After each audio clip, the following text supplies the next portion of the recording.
man, got that tractor beam out of commission, or this is gonna be a real short trip. Okay, hit it!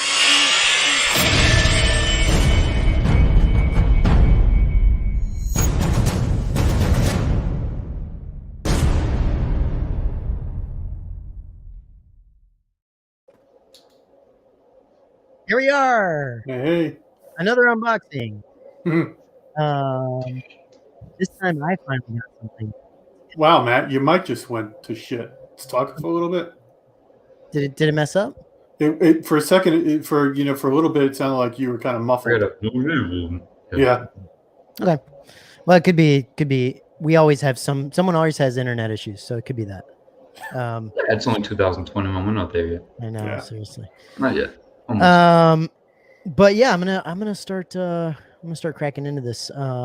So just so everyone knows in the chat, I'm gonna open the Gamorrean fighter, and if you'd like, I have the TIE fighter pilot, the MYC TIE fighter pilot. So if you want me to open that, I can. Otherwise, I'll just open it off air. But like it's kind of behind me, so I can do it if we want to. Steve, you said the Gamorrean fighter is kind of a quick one. Yeah, I mean, there's no switch outs. There's nothing much to it. You do have to assemble the base. Oh, that's right. That'll add about a good minute of riveting footage. Shoot, to the I live totally stream. forgot about that. You need a Phillips screwdriver for that. Okay, I'll get that in a minute. Okay. All right, I'm gonna open this thing. Matt was asking me a minute ago, do I have anything else coming in the mail? And I spaced. I forgot. Yeah, the Rancor is coming in the mail. So, so I think the Rancor is going to show up, and then it's going to be pretty slim pickings for a while. Well, and it's the #1 Rancor. The #1. That's right. That's impressive. Yeah, other people might claim to have #1. Bullshit. I'm getting #1.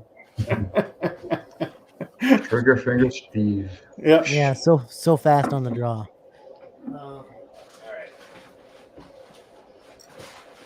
So I have to admit, I picked this up when they dropped this off. I picked it up outside of my door, and it almost hit the ceiling because I was like, "This thing's not. There's no weight to this thing." Yeah. And I was surprised, super surprised. I was like, "This can't." Like, did you drop off an Amazon thing? Like, what is this? So now you have do you have the Jabba? The Jabba maquette? No. Okay. Now you're going to learn what a Regal robot maquette feels like. The material that they make it out of, I think it's some sort of resin, and how light the things are. Right. They really are. Oh, this is cool. A little green. Yeah. That's cool. I'm not saying it's necessarily bad or anything. It's just they're light, and it takes you have to get used to that. It's kind of cool.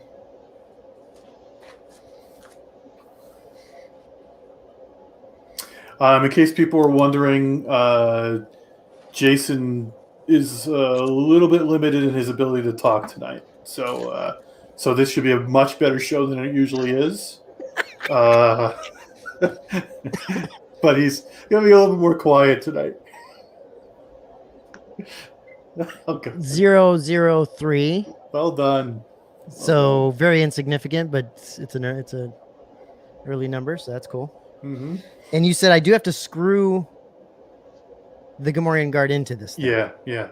What do you think of the base?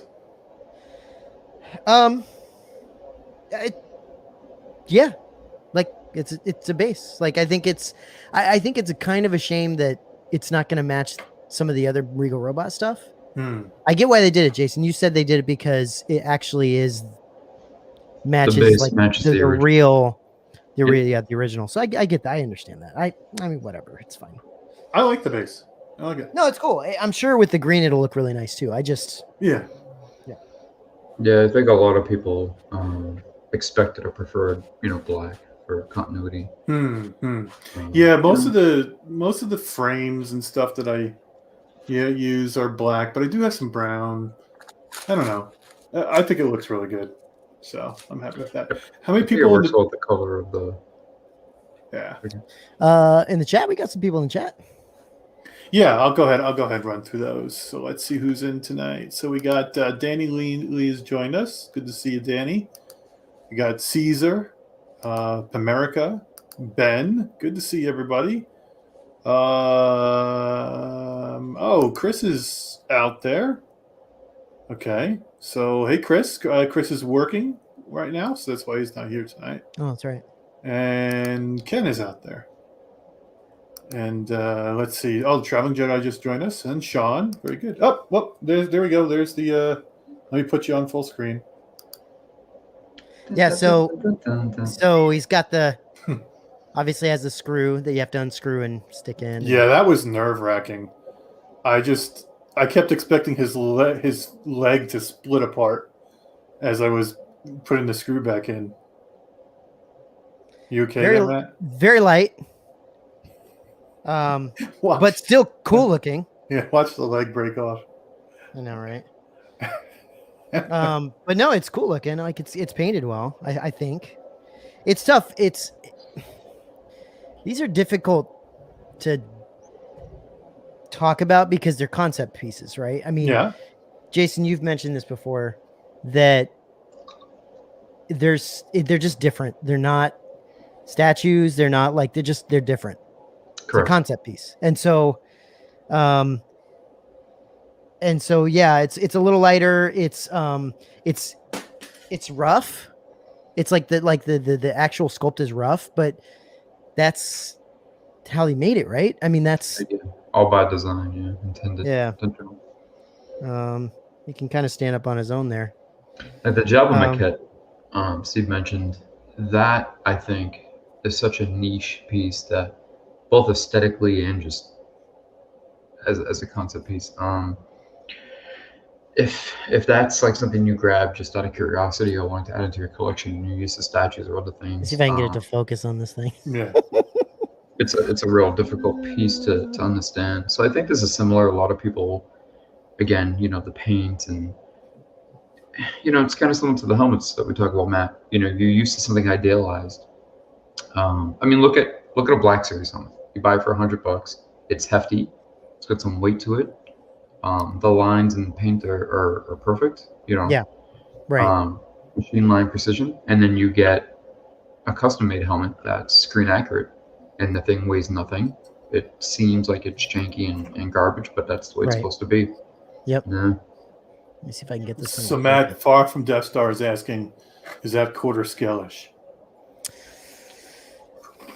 I mean, no, I don't think so. No, I don't think so. See, it's about 11.5 inches. Yeah. To me, it feels honestly, it feels like 1/6 scale to me.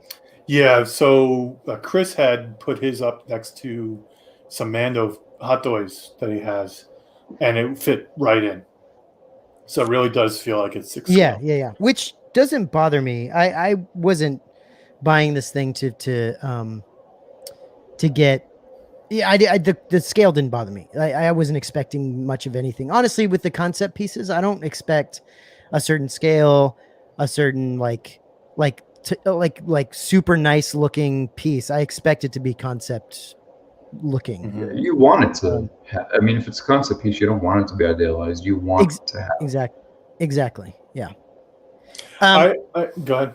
No, I think the trouble that I think Regal Robot's going to have is that there's going to be plenty of people that pick this up thinking it's a statue. That they're like, oh, cool, like it's a Gamorrean fighter statue from The Mandalorian, and because it's a concept piece, they might get this and be like, well, this is not what I was expecting. It's not like finished. It doesn't look like super finished, right? Like super detailed and finished, and I think that could be a concern for them that they might. I don't know. What do you think, Steve? I have no issue at all with the paint. I love the paint. No, I think it looks. I'm just saying. Yeah. I think it's different than you would. Then yes, it's different than a statue. It's different. It's not like a high gloss like a statue usually is, right? You know what it feels like to me. This again looks like. It looks up close like what kind of like what the Mythos pieces, the original ones, look like, where it looks like kind of rough a little bit, but it still has some details. Is this This is hand sculpted, right? Jason. The original was hand sculpted, yes. But was the maquette 3D printed or The resin? maquette was cast on the original, I believe. Cast? Okay. Yeah, they had the one that we've all seen on John Favreau's Instagram page. Yeah. So it came from that one. If you put them next to each other, there, it's just a verbatim copy.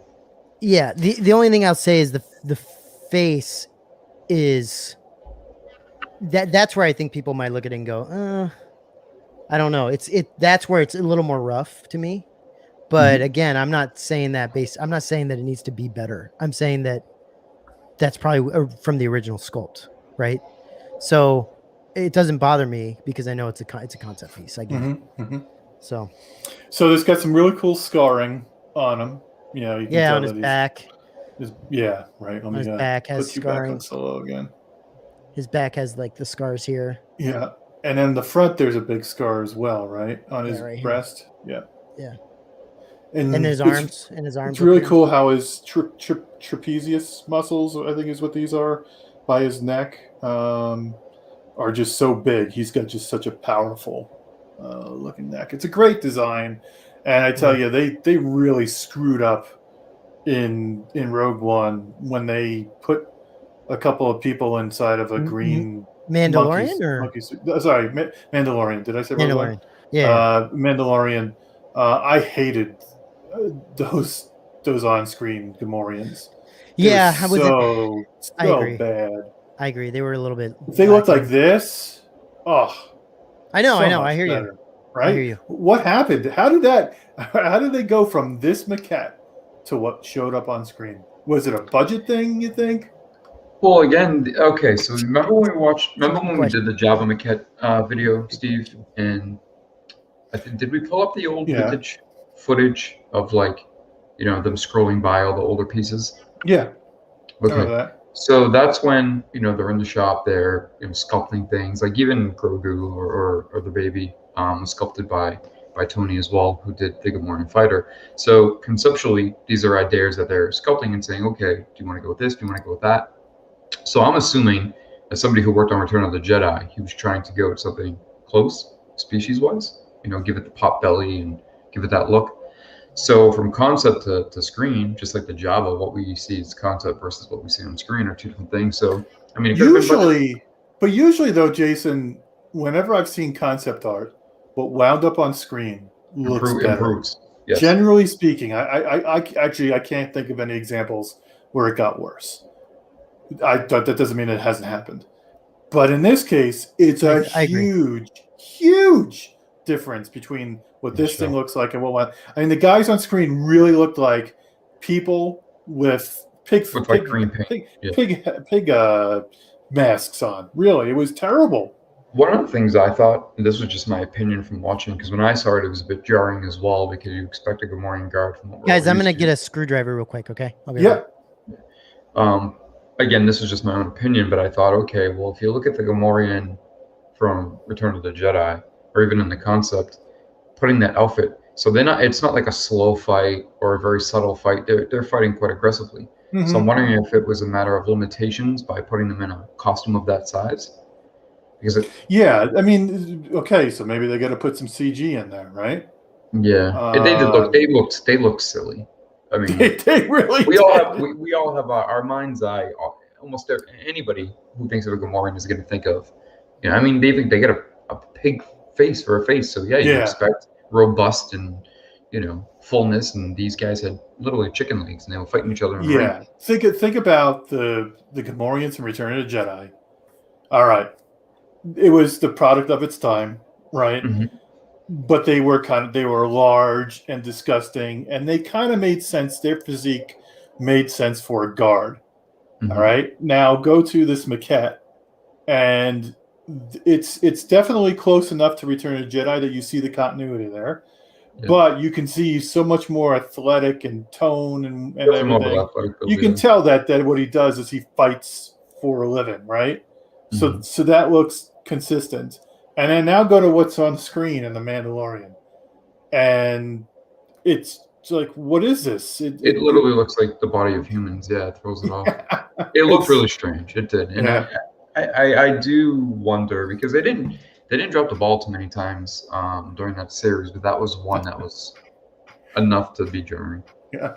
Truxaw's historical art says John Favreau in green paint would have been better. He's right. All jokes aside, actually, He's got more weight on him for sure than those guys did. If you think about all of the Mandalorian, that's probably the only thing that they didn't execute well on. I think everything else that they've done, solid execution all the way through. That's why I'm happy to have this, because this to me is what it could have been. It's so much superior, and here we got it. We got it right there in the maquette form. Yeah, and there's not going to be any other representation of the Gamorreans outside of Return of the Jedi, so this is a great thing to have. Yeah, that has to thread all the way through. So you just use your screwdriver, Matt. I gotta say, I know they're really different and outside the box, but I love the concept pieces. Yeah, it's really cool to have them. Let's talk about price for a minute, right? This was $600? Approximately, yeah, give or take. Okay. Shipping, maybe a little bit more. So I don't know how much production cost. There's no way production costs $600. Mm-hmm. So what you're paying for is a license fee, access to the lineage, access to the archive and the lineage, right? At the end of the day, Jason, your opinion, do you think that this is worth $600? That's difficult, because my opinion is, I can see why people wouldn't think so, but if I don't want to draw out the answer either. Or off the top of my head, yes, I do, only because it's one of those things where I like the fact that it's coming straight from the real McCoy, and you're getting all the uniqueness and flaws and telltale signs that go along with that. And to me, if I am going to invest a little bit of extra money, I want to make sure it has that. So yeah, if you're bringing it down from a matter of materials and those type of costs like manufacturing, production. Regal Robot looks like Regal Robot's on, and he's correcting us. It was $499, $500. Oh, okay. So that's I wasn't sure if it was that. That's a little bit more palatable. Yeah, I was gonna say give or take with shipping, but I just think all around price wise, I think it was a good price point for size. And again, the type of stuff that comes along with those pieces is definitely important to me.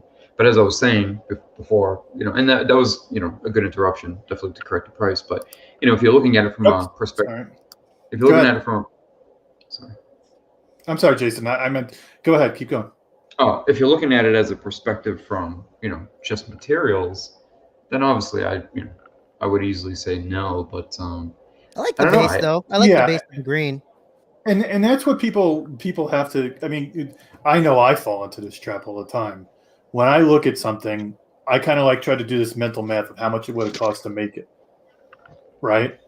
And you got to realize that how much it costs to physically make it is not all the costs that are involved in something like this, right? There's research, there's the access, there's access to the piece, there's licensing, and clearly there's some marketing as well, and things like that, right? And so all those things go into something like this. In my opinion,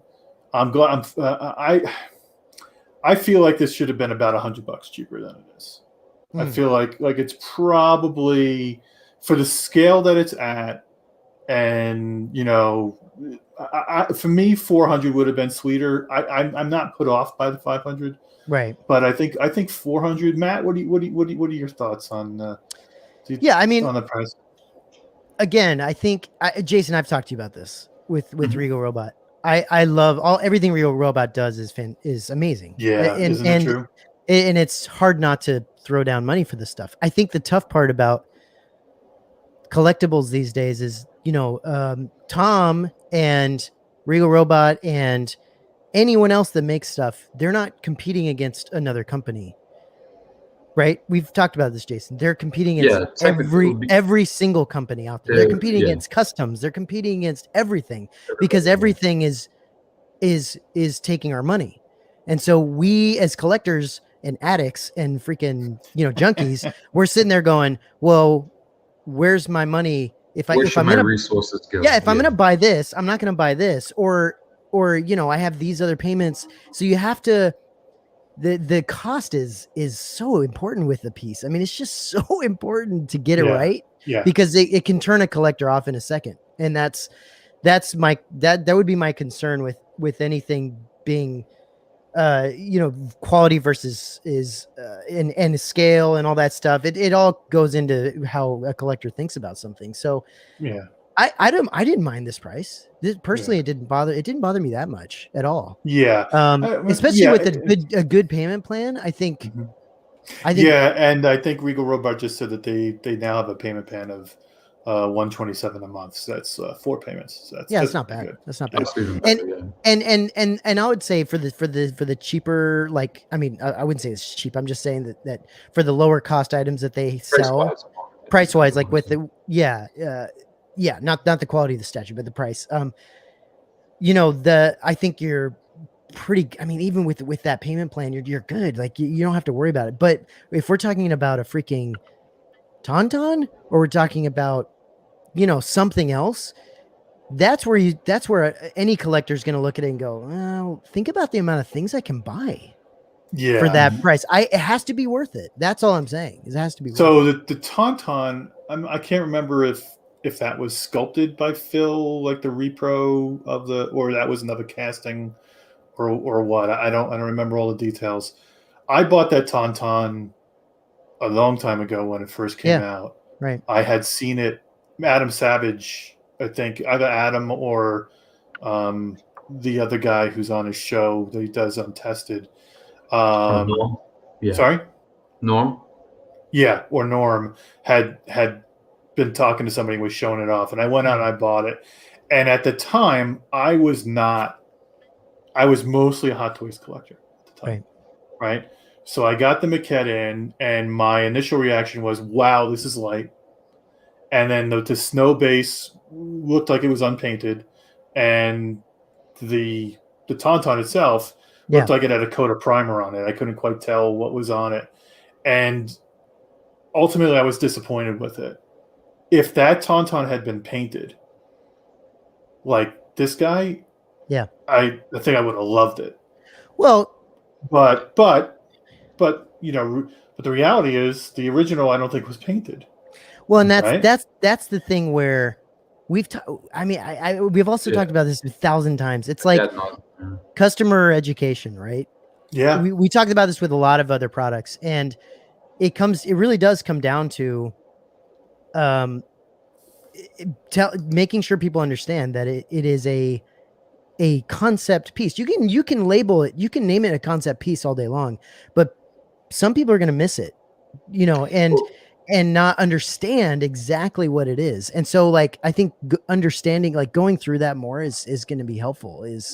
Because I'm fine with it. I'm fine with it looking like this and feeling like this. If it's a concept piece, I get it.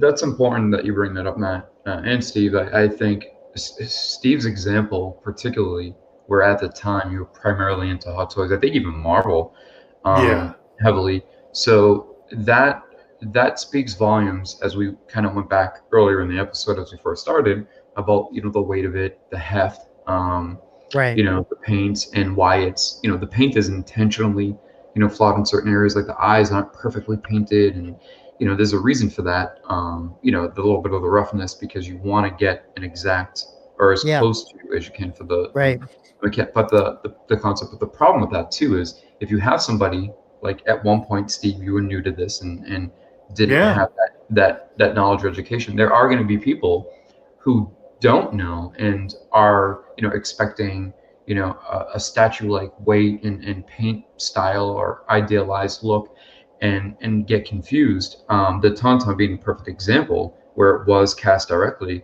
Now, I had seen actual photos of the way the Tauntaun being, as you state, looking just primed, unpainted. and it was, again, like an exact mirror image of what Yeah. was sitting in the workshop. See that, and again, you have to get to a point too where you understand this and you have that knowledge, because it can affect somebody's opinion or level of appointment or disappointment. But that's the type of stuff that gets me excited. But you're also talking to somebody who's been collecting for 20 years. Had I been new to it, and if I accepted that right I out of was the coming. box, I was coming at it from a totally different mindset, right? I was trying to start cracking into the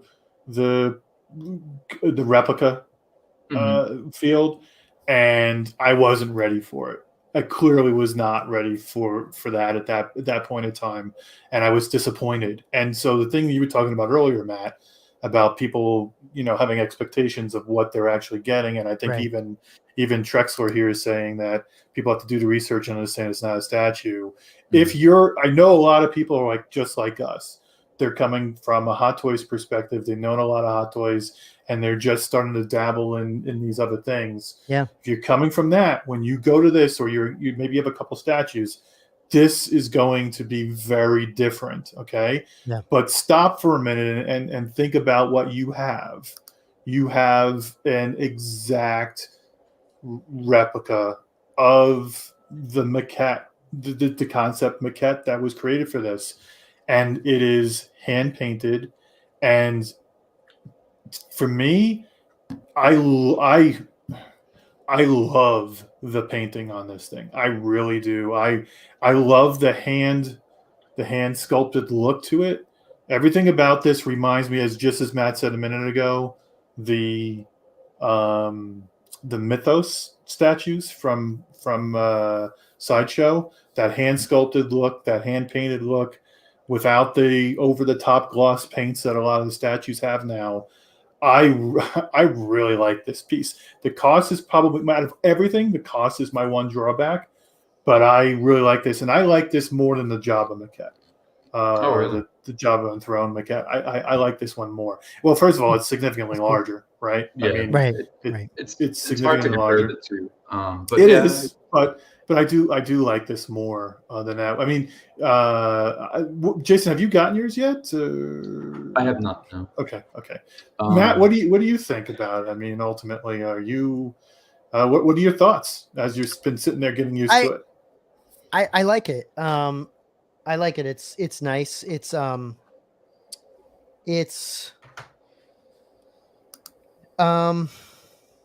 like you said, it's different. It's that concept piece. I personally wouldn't buy all the concept pieces from Regal Robot. That's just my opinion. Like I really liked this one. I thought this one was really cool looking. But I don't think I would go for every like I didn't get the Jabba piece. The concept stuff is very different and it's special, and I think it takes a certain level of interest in that kind of stuff to want a piece like that.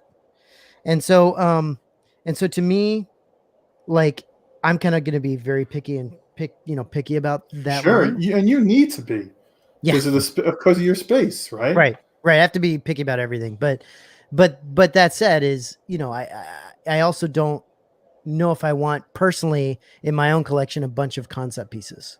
Sure.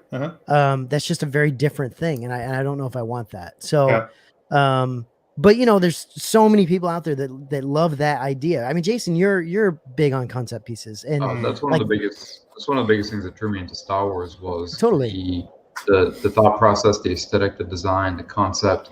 So you guys know I'm a huge McQuarrie fan. I can answer almost any question regarding McQuarrie and his art. Joe Johnston as well.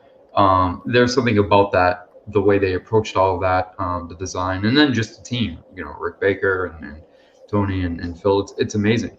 But also another thing to take into consideration, and here's where it gets tricky, especially when we talk about price point versus materials quality, because it does again come down to a matter of understanding what you're getting.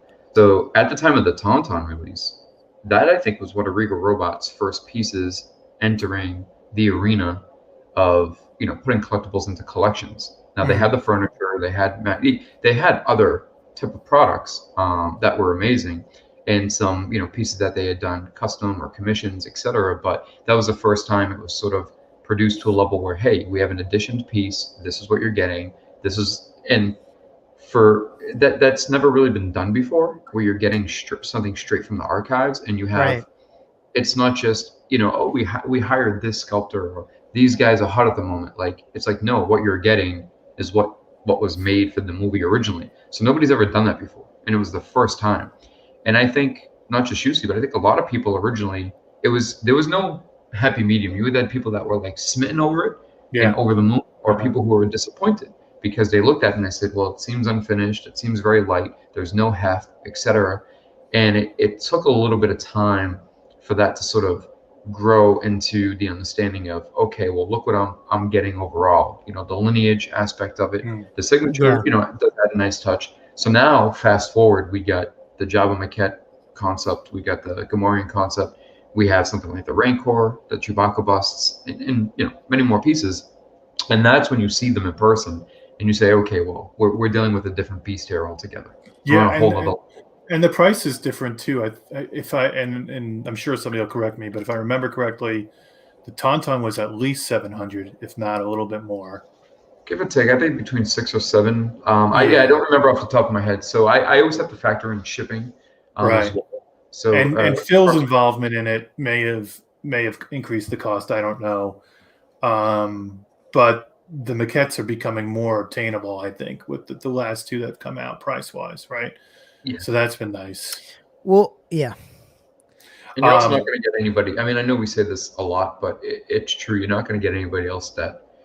The thing that's, everybody says, oh yeah, they're unique, they're great, and they are. But the thing is, you're getting it from the mindset of somebody who has such a love and passion like we do, but in a way that's really, just really different.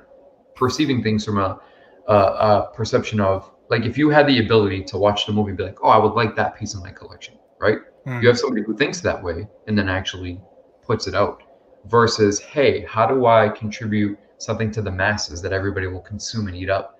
And you're not dealing with that mindset, because then we'd have, we'd already have 3 or 4 Vader products from Regal Robot if that was the case. Right. And thankfully that's not the case. I mean, nobody's doing these things, and that's another great thing about it, right? This is, look at CZ.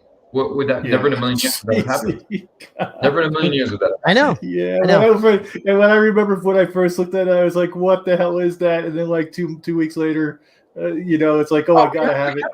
We had our fun ripping on that thing. Yeah. And then seeing it in person, and I think me and Chris said openly, we said, you know what? We actually had some humor, ranking on that thing for a little bit. But then when you see it in person, you step back and you're like, wow, like, look at that. It's amazing. Yeah.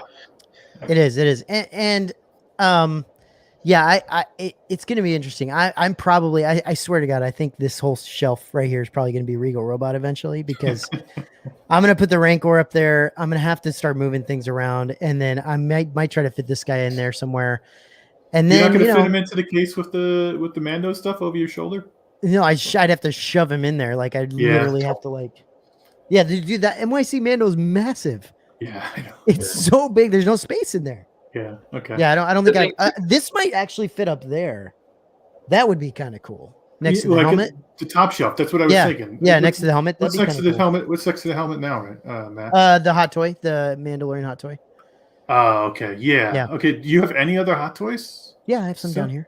Oh, okay. Yeah, you could always put the Mando hot toy with them and put the. Everything's going though. Everything's going. I mean, eventually everything's gonna go. I think.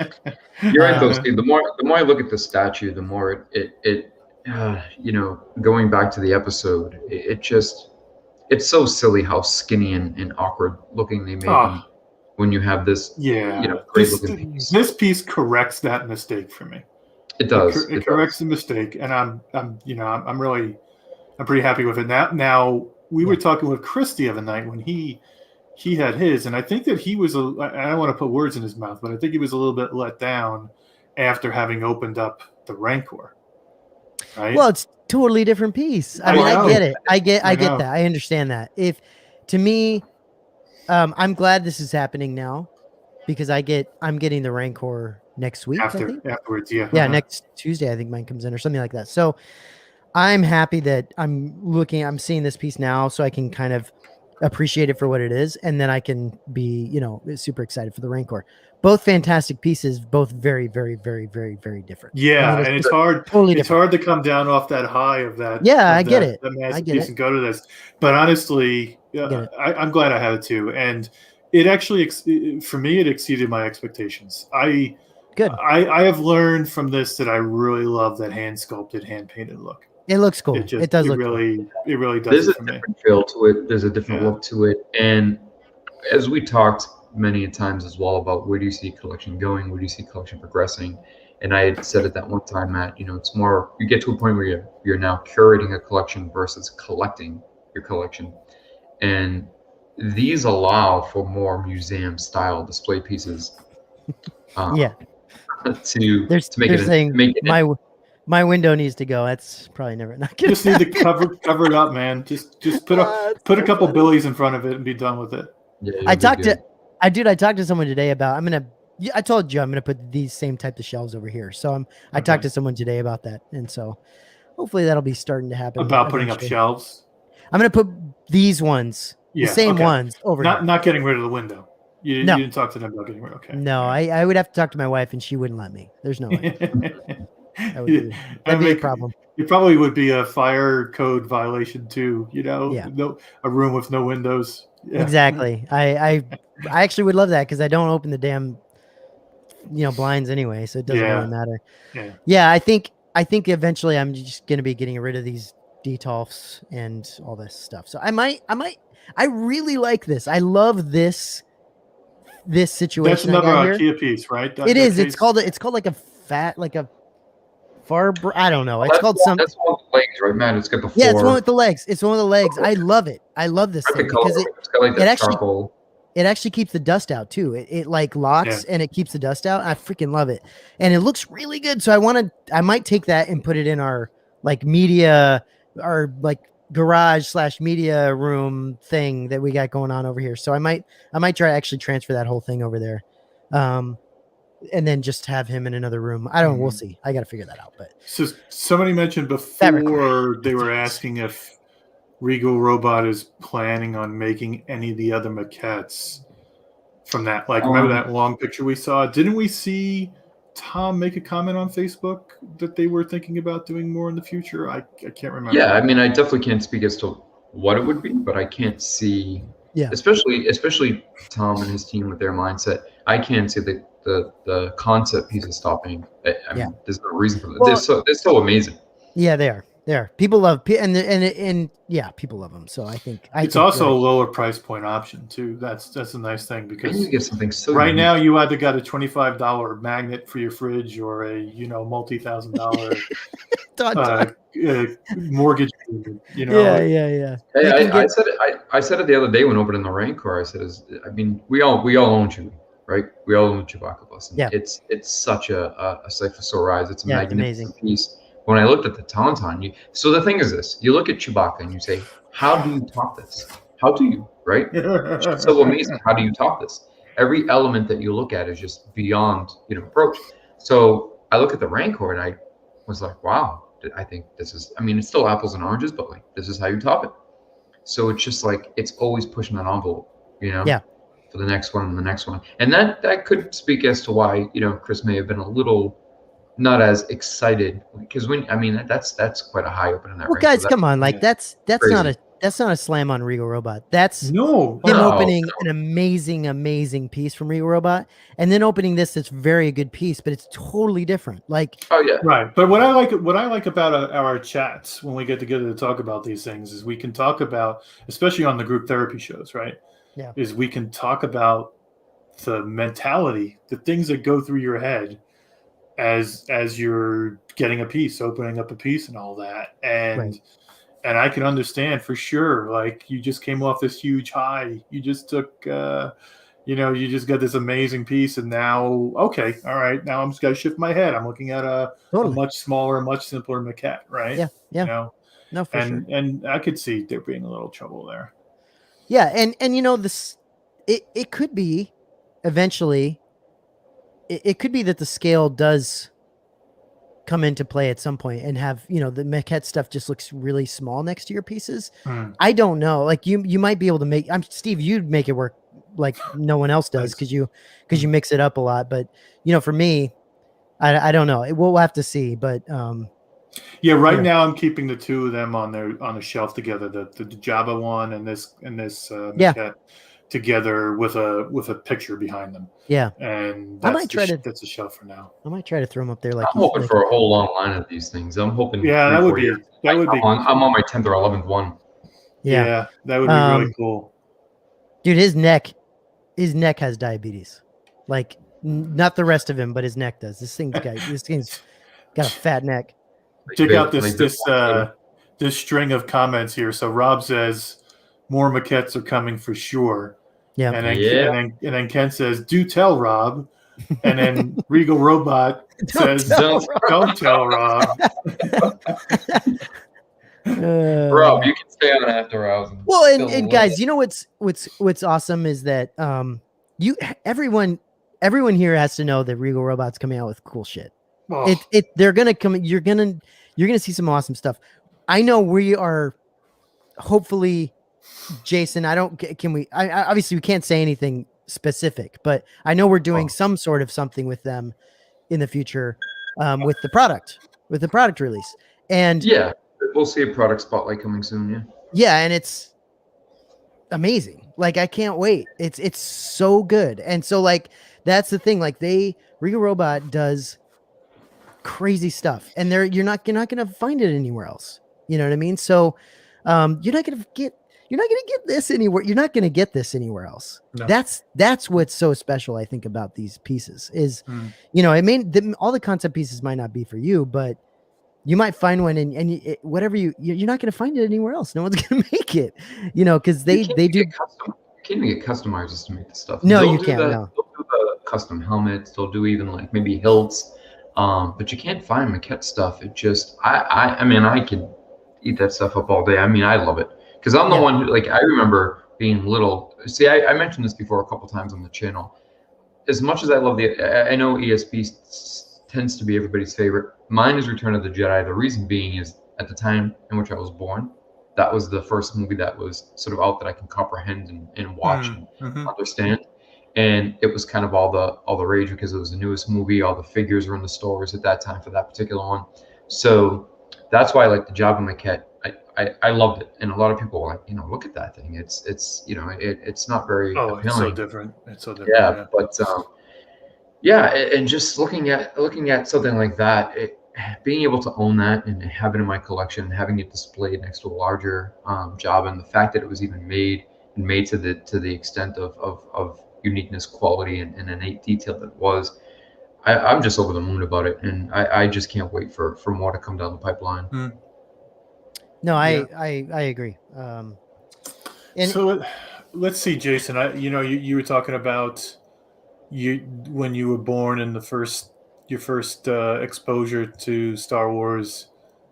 For me, one of my earliest memories of Star Wars is Luke walking down that tunnel, easily dealing with the piggies along the way and stepping into Jabba's throne room. A Jedi, a no kidding Jedi in all black with his hood. And that to me is like one of my earliest memories of it. To this day, that's seared in my mind, that moment.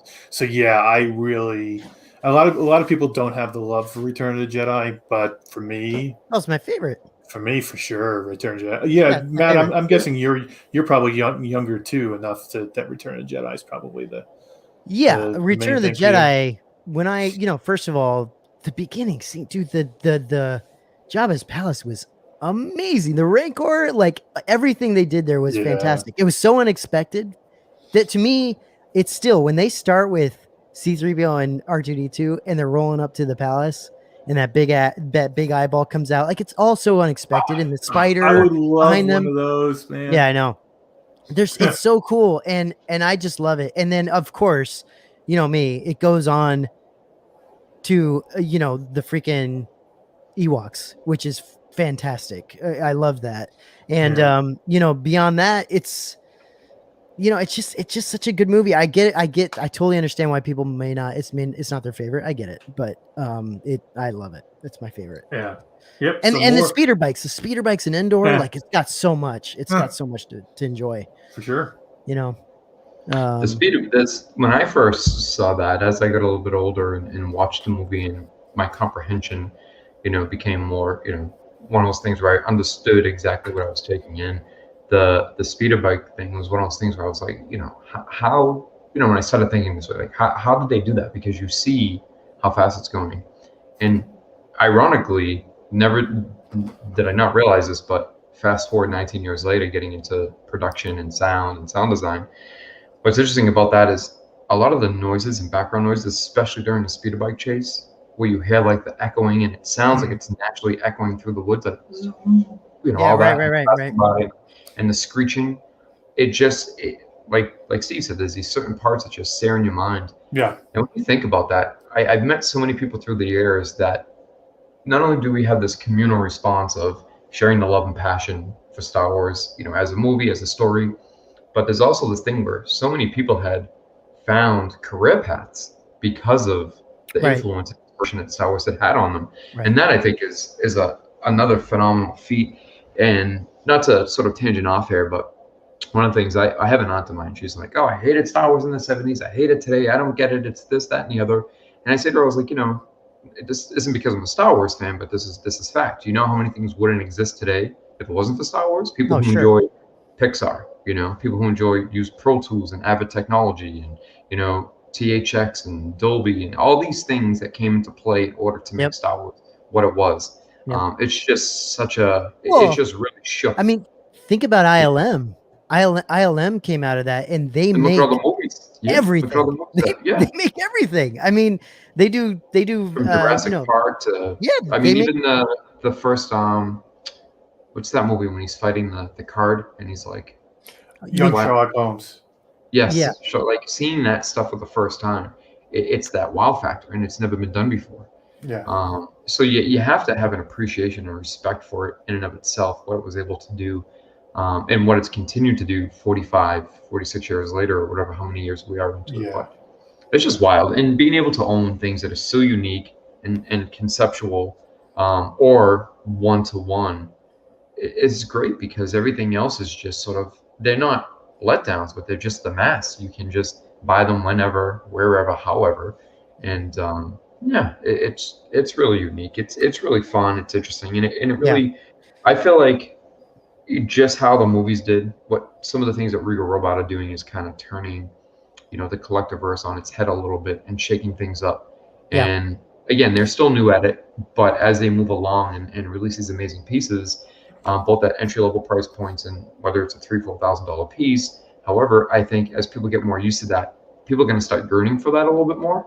They're going to start expecting from other companies a little bit better, more uniqueness and more diversity and whatnot. So no, I agree, and I love that we have a company that is so well connected inside of Star Wars, ILM, Lucasfilms, all that stuff, like Regal Robot is, where they can scan original pieces and they can actually touch and feel some of these original pieces and give us what, basically the exact thing that you saw on screen or the concept piece or whatever. Like, that's crazy. And we're getting signatures from some of these people. Like, it's crazy, dude.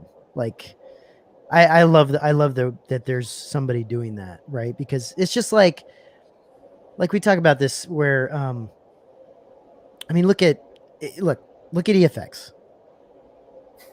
Are we getting anything from EFX? Hardly anything, right? Nope. Yeah, and the Raiders. yeah, sure. No, we get a little bit here and there, but they're not making. No one's making stuff at the same. I think the same. The EFX quality. is so underutilizing their. It's crazy. It's crazy. Anovos is a shit show. Well, Novos is interesting. You mentioned bring that up.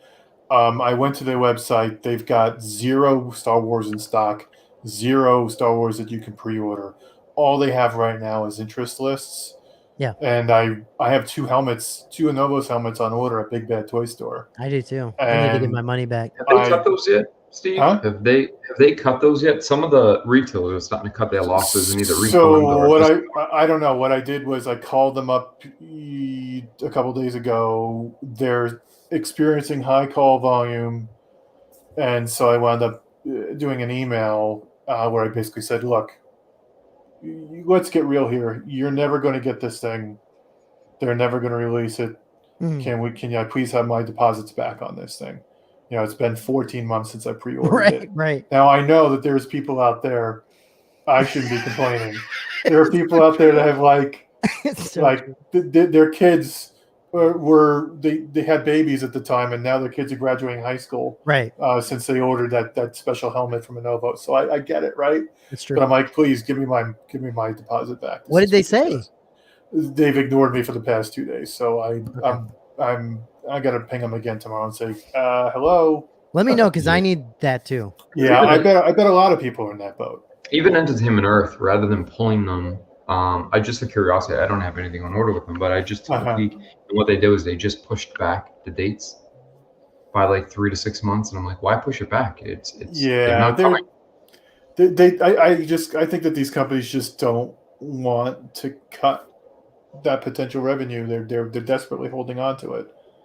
And Well, a lot of them it's over. consume pre-order money, and they don't want to pay it out. And yeah, that's another thing too. I mean, think about it. If you got like a few hundred deposits, it's hard to give that money back.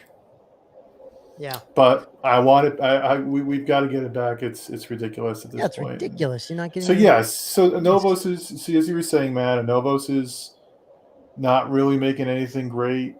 Not making anything. EFX is limited to the occasional helmet, and they're underutilizing their license. Yeah, I mean, who is making really good licensed stuff? Hot Toys is making great licensed stuff. Regal Robots making great licensed stuff. Who else?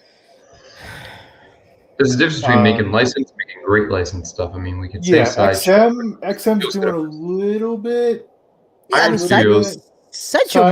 Sideshow does make good stuff. Yeah, but it's hit or miss. But even okay. So Sideshow disappeared for a little while in the premium formats. They're back right now. Yeah, they're kind of making that. But let's be real about the Sideshow stuff. It's kind of lately. It's been that. Yeah. It's been that. Hey, we're afraid to take any chances. Let's go with the absolute safest possible thing that we can make, and let's do completely uninteresting poses. Right. So the Sideshow stuff is not great stuff, in my opinion. I'll tip my hat to The Rancor was great that they did. Aside from that, I'll tip my hat to Kotobukiya. They've been making some interesting stuff. That Steampunk Vader, that's pretty wild, huh? Yeah, the Mythos style Tuscan, the Maul, and I think that Steampunk Vader is a line that they may potentially continue if all goes well. Well, I mean, there's also Gentle Giants. Not my favorite, but they do consistently come out with stuff, and so there are some stuff. I think what's interesting, and this Donald Bryan brings it up, is XM's coming into they're going to start getting into Star Wars stuff from what we've heard, and then I keep hearing that Queen Studios might do the same thing. If Queen Studios or Prime One start doing this, we're dead. I know. Yeah. That's dangerous. I know, and I talked to Chris today, and we were talking about how I was trying to convince him to sell his Marvel Hot Toys. I tried. I try to convince him over and over again. But basically, I was just trying to talk him through like what he could sell and what he couldn't sell and all that stuff. And they're coming out with Hot Toys are coming out with so many Hot Toys. I was talking to him. I'm like, how are you dealing with this? Like, how are you going to deal with Marvel swinging back, getting back bigger? Yeah, like the Vision and the Scarlet Witch looked great. Like, how are you going to get back into this with Star Wars and Marvel Hot Toys, and then have all this awesome shit coming from freaking Regal Robot, all these other custom makers, like it's just like Sideshow's making some cool stuff. Like how do you juggle that? You can't go after everything that is pretty. It's crazy, man. You it's gotta crazy. sometimes you just gotta, and that's the thing I'm struggling with on Hot Toys right now myself is I want these Regal robot pieces at the same time I want these Hot Toys. I know. And it's like, Steve, you can't have both. You just can't do it. I know. That's the choice I had to make. I couldn't swing both of those things. And so it's like, well, and if XM and Queen Studios get it, I'm not going to be able to swing half the shit that's coming out. Like I'm going to have to like really, really, really be picky. Dude, you're going to have to whore yourself out. But I know. It's a good thing. You're still young. You still. I'm already kind of doing that. So like, it's fine. It's fine. Just gotta get tested. Just gotta get tested every now and then. I could see you doing some like pole dancing sort of stuff. Yeah, sure. No, it's some light pole dancing. Yeah, it could be good. James says sell crack. Yeah. We'll figure it out, guys. We'll figure it out together. We'll figure it out together. Yeah. We'll figure out my side hustle. So guys, that's the Gamorrean Fighter. Fantastic piece. Really good, amazing piece from Regal Robot. Really I don't think you held the plaque up. Why don't you hold the... Yeah. So the plaque is... Oops, I keep doing the wrong one. The plaque is right here. Gamorrean Fighter 003. Yeah.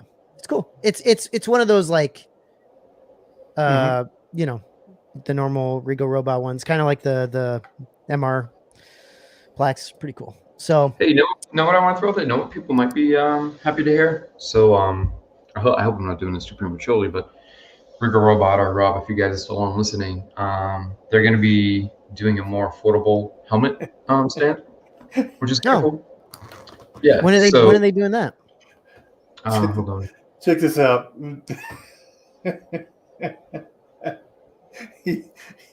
He thinks that every time he looks at Chewbacca now, he thinks of Frank Sinatra. That's a good thing. Grievous, that's a good thing. He's a handsome little Wookiee. But so they're basically, instead of the $50, $60 style helmet stands, I think they're roughly around maybe $19.99, $24.99 in the price range. Yeah. But it's good for continuity. So if you pick up a bunch of them, because I know some people do the paper towel thing, which works, but at $10, $12 or whatever, for a few dollars more, you just get a really, it's pretty standard. But the good thing is, instead of having to get like the styrofoam ball and sticking it on top, they actually did what similar to what EFX did, with the clear acrylic circular plate. Yeah, it's probably maybe 4 inches in diameter, 3 inches. It's not that big, but it's enough to balance the helmet perfectly on the stand. So that might be a nice little treat for the helmet collectors looking for some continuity in their display. Yeah, that's pretty. Yeah, if Rob is watching this right now, Rob, man, I need my order of 10 helmet stands, please. It's time. I want to convert all my helmet stands over to the RS stands type.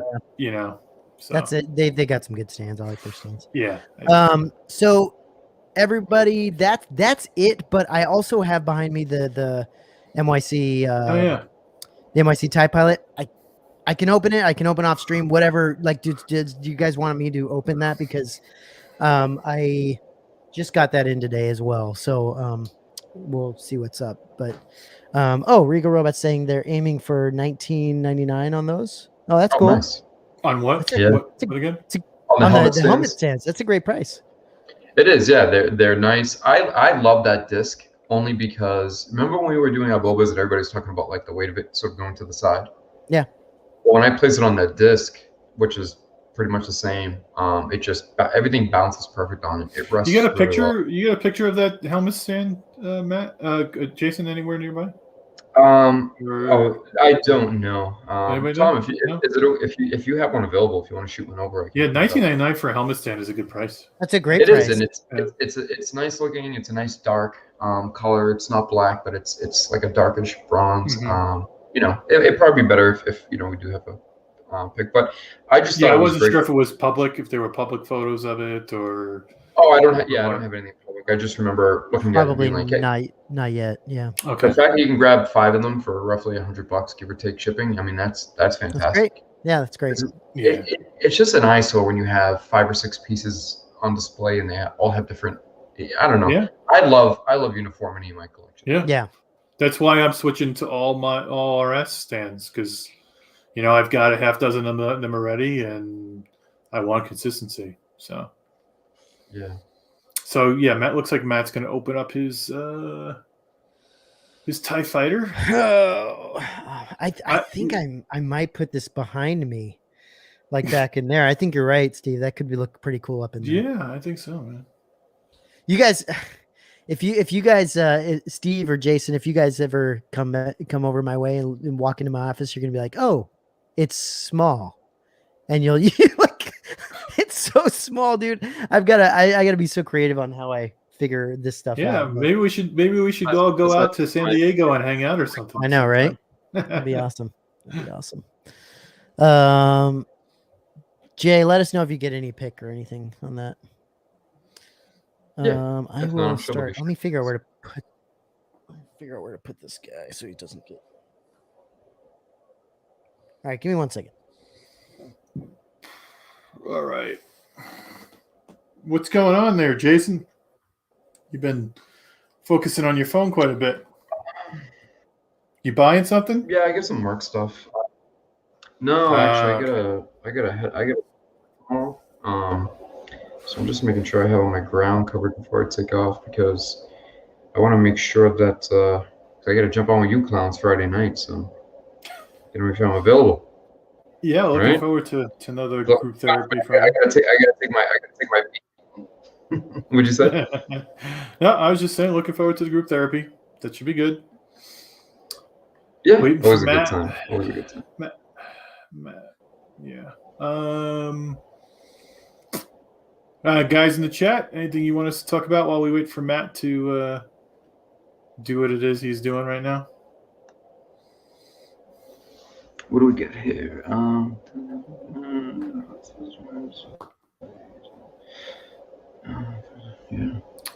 Yeah, it looks like okay. So far from open, it's hump day. Put LED puck inside his helmets on the shelf to make it pop. That's interesting. It must just like kind of glow from the bottom of it. What's that? Remember that Gecko commercial with the camel? Hump day. You remember that? The camel would walk around through the office. Yeah. You don't remember? No, I do. Sully, what they I don't think it's as funny in my mind as it is in yours right now, though. Yeah, I just like the Gecko commercial. I used to like when they had Daft Punk playing and the lizard would be breakdancing. Yeah. I like stuff like that. So, Jason, when are we going to see a collection tour for you, man? I'm thinking, honestly, for real, I'm thinking. Well, I'm waiting on something specifically. It's a big piece from Tom and those guys. But other than that, yeah, I'm thinking maybe by this April, May, probably after I get some travel coming up. I got to be in San Fran at the end of this month, and then probably back in California in April. Uh-huh. So after that, yeah, and I think we'll be in California at the end of April. So after that, I think I'm gonna go for it. Yeah, that'd be cool. So, yeah, are you gonna be able to fit a camera in that closet, or what do you think? Yeah, I can fit a camera in there. It's a decent in case people are wondering, I'm always busted Jason's chops about his collection being in his closet, because that guy Jason has more stuff in his closet than I have on display. I can store it. It's a storage unit, but it's like it's on premises. Yeah, I have a lot in there. But as I discussed before, it is not in a defense manner, but it's ironic how it happens. So I would be interested in a piece, and someone would be like, "Well, I got this and this as well, and if you buy all 3 pieces, I'll give it to you for this price." And I'm like, "Well, why not, right?" And I've done that so many times over the years. I just started accumulating all these pieces that what you're supposed to do in those deals is keep what you want and sell the rest. You just haven't sold the rest. I don't have the patience, man. I hate dealing with people. It's better just stick in my closet in case I want to display it at some time or another, Yeah, you know what? I hate when I'm selling to people and they don't send me their address, and then they don't send me payments, and it's like, ugh. It's like, fine, I'm just gonna ship it out, and maybe someday I'll get it. Patience is a virtue, my friend. Tough being a busy man. Yeah, no, I have like I don't know, I probably have a good 10 or 12 hot toys to sell now. Oh, really? I just need to find the time to list them on eBay. Get them out. I gave up on selling them. I hate shipping stuff and dealing with people and nickel and diamond. I can't do it. Yeah, that's why you just do the 1 cent auctions, and they'll all go. It'll all be over with. You'll get a lot better than your going out of business sale prices that you like to sell things at. Is Jason McGorrin's Wonder or Hot Toys Emporium is like fantastic though. You gotta keep that going. I don't mind hooking some people up if they're like in the group or people that I know. Sure, yeah. Like, I have no problem being like, oh, this thing's worth $5. I'll give it to you for $3.50. I really have no. Wow! All right, everybody's listened to that, right? You all ready? No, seriously. I have one of those things where, I've enjoyed the piece, and if I'm getting close to retail or if I'm breaking even, then I'm fine with that. If I'm going a little above, I don't like when people purposely go out of their way and try to nickel and dime me. That's when it's different. If I offer you the deal, great, and you accept it and you're excited about it, fantastic. But if you come at me or you heard word of mouth, that I don't like. Or if there's a situation where I'm like, oh, I didn't realize the figure was much heavier or bigger than the average hot toy. What if something's broken? Like, you have any like broken helmets or anything that you'd like to sell? I had one piece that when I tried to sell it, it got broken in the process. But other than that, no. No Vaders or anything like that you might want to. No, that one's going in. That one's still going to be repaired. That's one of my favorite pieces. You need to send that out to the doctor and fast. But see, even for my own self, be careful, Matt. Your fingerprints will get all over that base. Yeah, it looks like a piano gloss finish. Yeah, I'll figure it out. So it's a nice base. It has a magnet where it actually has a magnet where the other foot goes. So it pegs in a magnet, and then the other foot goes on a magnet also, which is there. Yeah, it's insane. Yeah, it's pretty cool. Yeah, it's pretty cool. This one was an easy unboxing. It was really nice to just pull it all out. I didn't have like a 10-minute battle to get the black foam out of the box. I actually left the black foam in the box when I unboxed this. Jason, when are you getting yours? Which one? Ty. I've had it. I opened it yesterday. Okay, yeah. Cool. All right. I wasn't on the planet yesterday. After coming up from the anesthesia, I was out of it, but Ooh, man, this is nice. Oh, that magnet's strong. Yeah. Wow. Trexler says for a limited time, buy one get two free. I had one. All right. Why am I unboxing this? I gotta share some of my stories, okay? Just for pure humor. All right. It's one of those nights, right? Why not? So, like I said, if I offer the deal, and part of me, if my voice doesn't sound like I'm going through puberty, I had some stuff done yesterday, but if I offer the deal, great. If somebody comes to me trying to nickel and dime me, that I don't like. It's a turn off. If I have a situation where I had somebody who I've done business with a few times, I had a situation where shipping was about 3 times the amount I expected it to be, and I'm not realizing, because most hot toys have this sort of uniform weight and size of the box. This ended up being much bigger, more expensive. So I brought it up, and I got oh geez.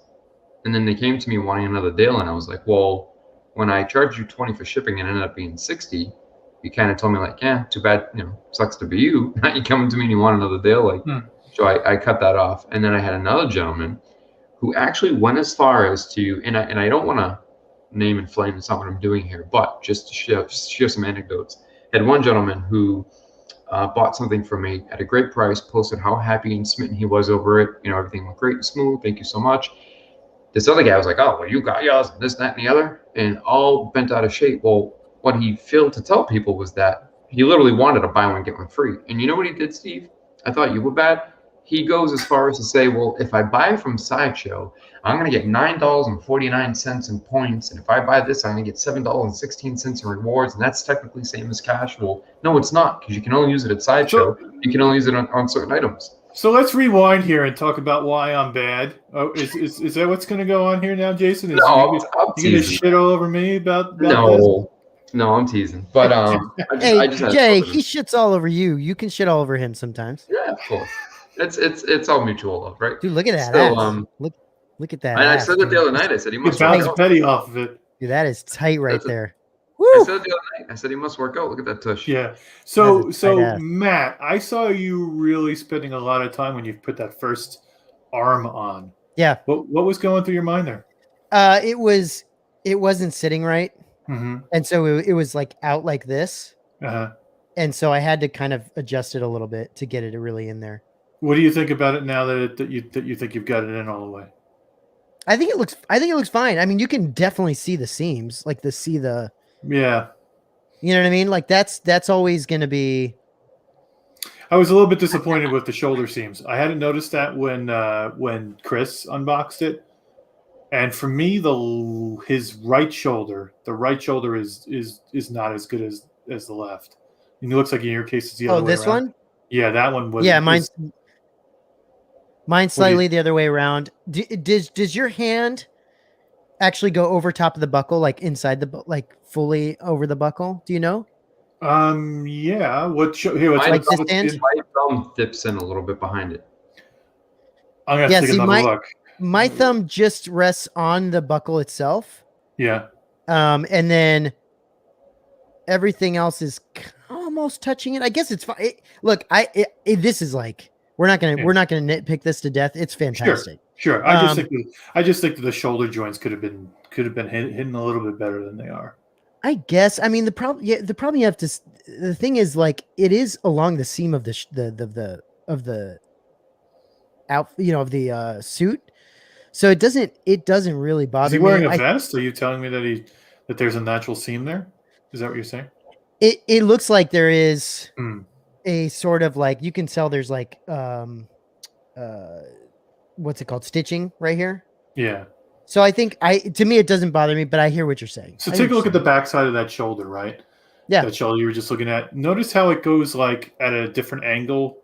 Yeah. And it's like all it's smooth. like poofed out. It's like kind of poofed out a little bit. Yeah, it's kind of weird the way that it's almost like it's not textured too. It's a little bit different. Yeah, right here. Right there. It's like the little extra. Yeah, I noticed it. Yeah. Yeah. Yeah. I think that maybe if it was textured and didn't do that, it would be a little bit better. But I mean, that's everything's got to have an imperfection. Yeah. What do you think? What do you think of it in general? Oh, it's amazing. Like it's beautiful. Like I know people. I've seen people unbox this. Obviously, Chris and then Thor, I think, unboxed it, and it's pretty, man. It's really, really nice. Mm-hmm. Got such good attitude to it, and I'm looking at the holster. I don't mind that it's brown. It doesn't bother me. It didn't bother me at all. I probably wouldn't even have thought about it if it hadn't been mentioned. Yeah, it doesn't bother me at all that he's got the gun in the other hand as his whole. It bothers me a little bit, and I don't know if that's. Well, you know me. I'm always thinking about the physics of things. There is such thing as a cross drawer, right? Where you reach across your body and pull it out of the holster, but I would have expected the handle to be the holster to be reversed. So I kind of wonder what the reference art was for this, and if it was on the other hip or not. You know what I thought about that? Gun looks so good, though. It's so like. It's so sick, dude. Yeah, Hasbro, right? Oh, I love it. It's cool. I love it. So for the reference pieces, Steve, one thing I've noticed, especially watching a lot of Hot Toys, those little 2-3 minute behind the scene documentaries, a lot of the images that they look at are flipped. They're mirror images. So if it's principal photography, it's flipped. So the holster might have been on one side, and they just said, okay, for the pose, we're going to put the gun. So they generally may have been using a reference of a TIE pilot where the image is flipped. I see a lot of them of like Luke, and even there's a Joe Johnson image where he's like painting Boba Fett's helmet for Return of the Jedi, Mhm. and it's reversed. So if you look at the Topps card, it's facing one way, and then if you look at the actual Oh, photograph, they do all that sort of trickery when they're creating the cards or like the card Yeah. backs of figures and stuff. Mhm. Yeah. Are you gonna put the chest unit in, Matt? Yeah, I'm just looking at these tubes. These tubes are really cool looking. 2 tubes, right? Yeah. 2 tubes. Jimmy 2 tubes. It took me a little while to figure out the orientation, but it wasn't too hard. Yeah, see? There we go. I'm the coupon guy. Steve is that coupon guy. No, seriously, this guy was trying to like play the whole, well, I can buy it on Mercari for this much and I can get it for that much. I'm like, well, then go there and buy it. And then when he started bringing in the sideshow rewards points, I'm like, man, yeah, you're reaching now. You're reaching. And I was giving him a good deal to begin with. And it's funny too, because one of the pieces he wanted to buy, like literally went waitlisted like as we were in the process. And then he was all livid because he couldn't get it anymore because everybody like was, starting to scalp and flip the piece for double and triple. Yeah. Then there's I don't know. That's what turns me off. I didn't mean to cut you off, but also too, like I said, hey, you can communicate with me directly. I had like a fake number. It was like one of those Google numbers. It was being all sketchy, and I'm like, and then you're trying to call me up? Like, see you later. That's why, man. Penny auctions. Penny auctions take care of it real easy. It's gone in a week.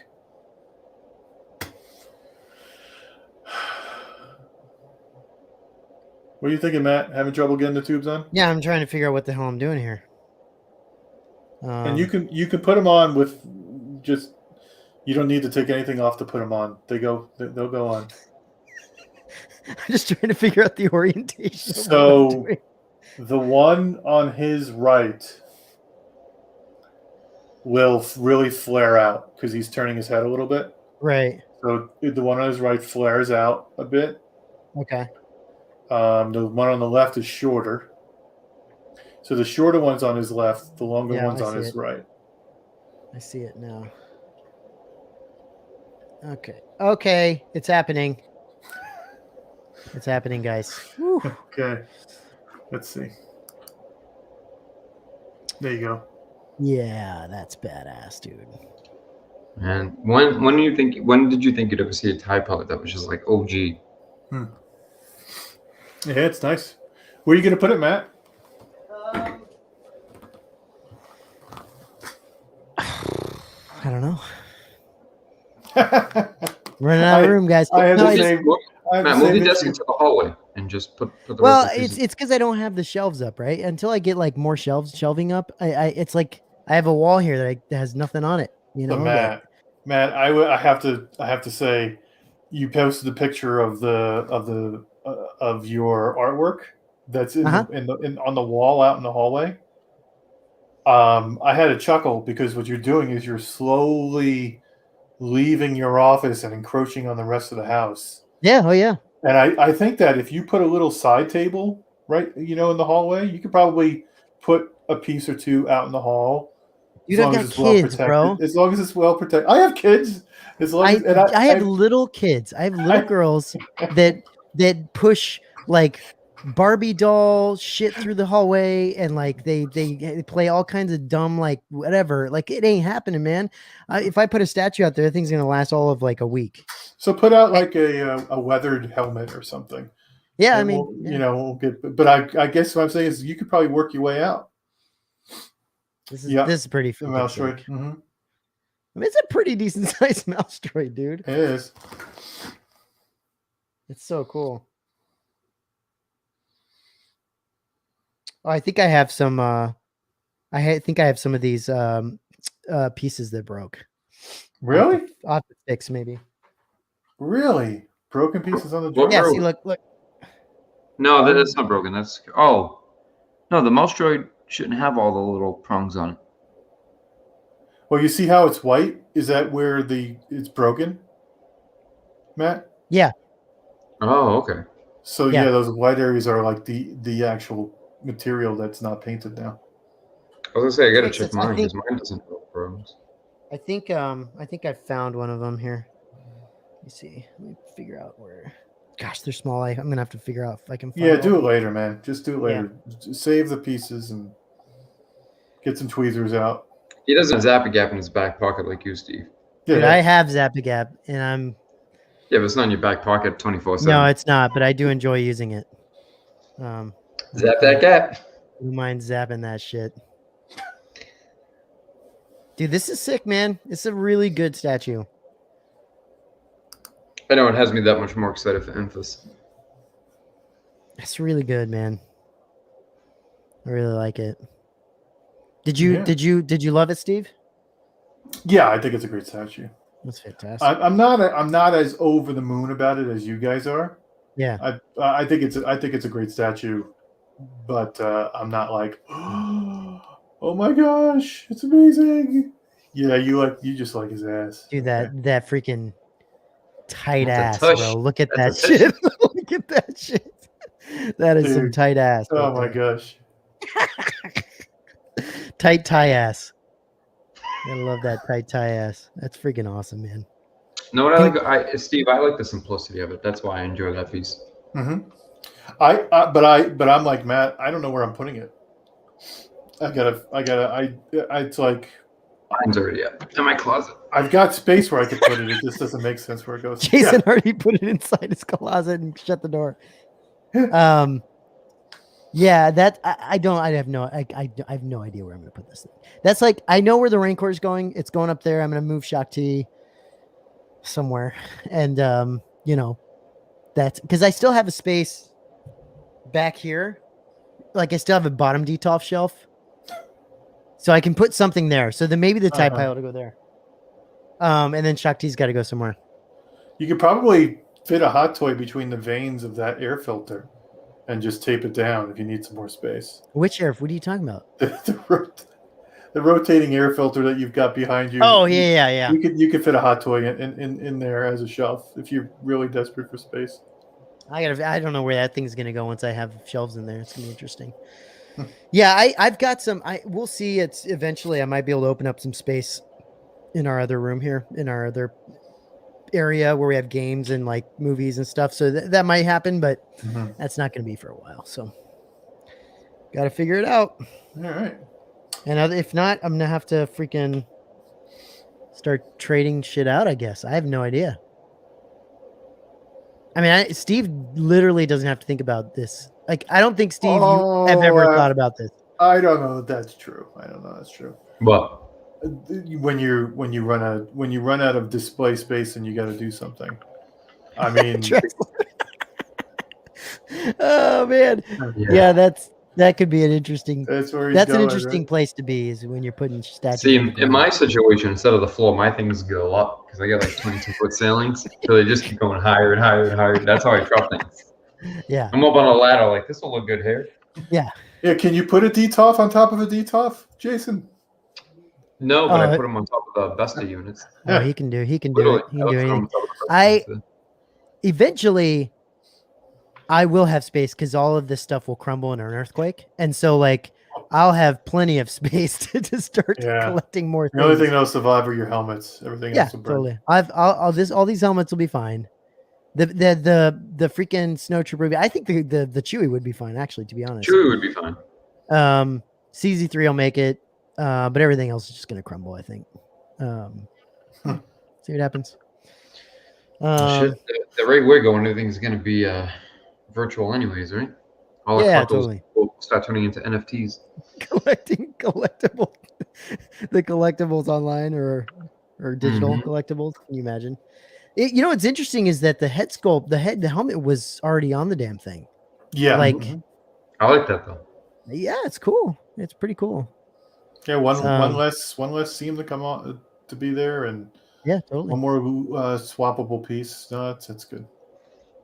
Yeah, it's pretty sweet. So, want to wrap it up, Matt? Yeah. Sure. Yeah. What's coming up next? Is group therapy the next show? Group therapy Friday. Do you have anything that we can announce for next week yet? Yeah, we got to collect the spotlight next week. We got a great lineup of collect spotlights over the next 4 weeks. Yeah, well, what's coming up next week, Jason? Next Tuesday is Gabriel from Star Wars Replicas. Mhm. Nice. Okay. I'll be Yep. going. So he'll be on Tuesday evening. Okay. And then, do we have anything for the end of the week? I can't remember. Hopefully, you know what? I will be. Well, I kind of want to open my Rancor online, even though we've already done an unboxing. I still kind of want to open it. I don't know. We'll see. I like. Yeah, I let's like. see. Let's see your response. I want to see you chingle. Exactly. I want to open it with everybody, and I mean, Steve's not gonna wait, so that's totally No fine. way. No way. But you know, if I get it, maybe we can do something. Yeah, and I don't think I'm ever doing an unboxing again. I took so much shit about my camera. I know Forget about it, man. It wasn't your camera; it was your internet. My internet was getting 160 megabits per second, so I don't think it was my internet. Maybe it was your computer. Maybe it was just your computer couldn't. It might be. It might very well be the laptop I was using. But Yeah, that's very possible. Yeah, that's gone. I'm scarred. I'll never do it again. I know you're scarred, and you know what? That's okay. You tried, and that's the important part. Hey, you gave the old college try. That's all that matters. That's right. That's right. But otherwise, yeah. Anything else? I'm trying to think if there's anything else next week other than that. Ow, that hurts. Oh, Miguel says, but we want to see what a broken Rancor looks like. Oh, what a sad life. It was not 144p. I can guarantee you that. It was so fun, dude. I swear to God. This was the not pixels an were this. invitation to make fun of me. The pixels were this big. Oh, fuck off! Oh, It no. was not. Oh, so funny, dude. Hey, you know what was awesome? I was going to your full screen and showing the statue, and I almost couldn't tell it was a statue. It was like, give me bullshit. Steve, did you hear what we said, me and Matt? Like, remember when you were a kid and you had like the old cable box and you're trying to get the 30 channel and it was all like squibbly? Yeah. And You you're like, guys, I think I see you know what something. you guys are? You guys are camera elitists. yeah, we are. That's what you are. You're camera That's elitists. true. He's looking at Brian says it wasn't 144, it was 44. Oh my gosh. That's bullshit. Fuck it. I think it's time to wrap this up because everybody's interpreting this as make fun of Steve. No, it's not. It's not. Let's not make fun of Steve. I'm fine. Yeah, thanks guys. Thanks everyone for hanging out. We will be back on Friday. Friday's gonna be a fun one. This one's good though. Steve should make his new series called 8-Bit Unboxings. where you have to guess what he's unboxing. Yeah, you can't. He's not gonna tell you. You have to guess. Yeah. So, guys, we'll be hanging out on Friday. Come and join us. Should be a lot of fun. I don't know, Steve, what you got for the lineup on Friday, but I'm sure there's something good to talk about. Yeah, there were plenty of things this week, so it'll be a decent show. Good. Okay. I don't think there was much Hot Toy news. Oh, the only Hot Toys news that there was Vision and Scarlet Witch and Vision and Scarlet Witch. I figured we could talk about that a little bit, if only to make Chris happy. Yeah. Did you actually finish the show, Steve? No, I haven't watched anything since episode 5 yet. Yeah, you gotta watch that. I'll get there. Okay. Well, guys, Michael, thanks for another awesome statue. Fantastic. Regal Robot, thanks for the great concept piece. Really cool. We'll see you guys again on Friday, and in the meantime, we'll see you in the group. Mm-hmm. Cool. Sounds good. Thanks, guys. Good night, folks.